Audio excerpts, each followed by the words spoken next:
প্রধানমন্ত্রীর শ্রদ্ধা নিবেদনের পর শহীদ রাষ্ট্রপতি জিয়াউর রহমান ও সাবেক প্রধানমন্ত্রী বেগম খালেদা জিয়ার সমাধিতে পুষ্পমাল্য অর্পণ করে শ্রদ্ধা নিবেদন করেন বাংলাদেশ জাতীয়তাবাদী দল বিএনপির অঙ্গ ও সহযোগী সংগঠনের নেতা কর্মী সহ বিভিন্ন শ্রেণী পেশার মানুষ। বিস্তারিত উজ্জ্বল আহমেদের প্রতিবেদনে। বাংলাদেশ জাতীয়তাবাদী দল বিএনপির প্রতিষ্ঠাতা ও বাংলাদেশের সাবেক রাষ্ট্রপতি জিয়াউর রহমানের ৪৫তম শাহাদত বার্ষিকী উপলক্ষে সকাল থেকেই শ্রদ্ধা জানাতে আসা মানুষের ঢল নামে জিয়া উদ্যানে।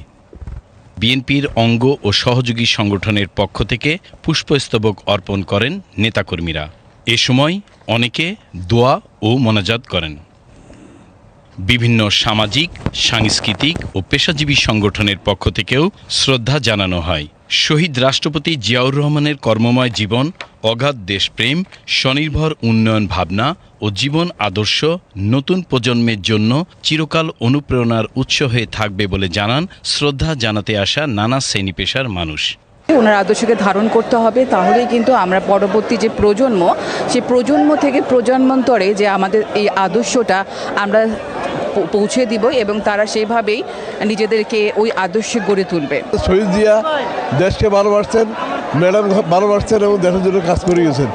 সেই হিসাবে সেই লিগেসি অনুসারে বর্তমান প্রধানমন্ত্রী আশা করি আমরা যে সেই ধারাকে সমুন্নত রেখে উনি দেশকে নিয়ে যাবেন।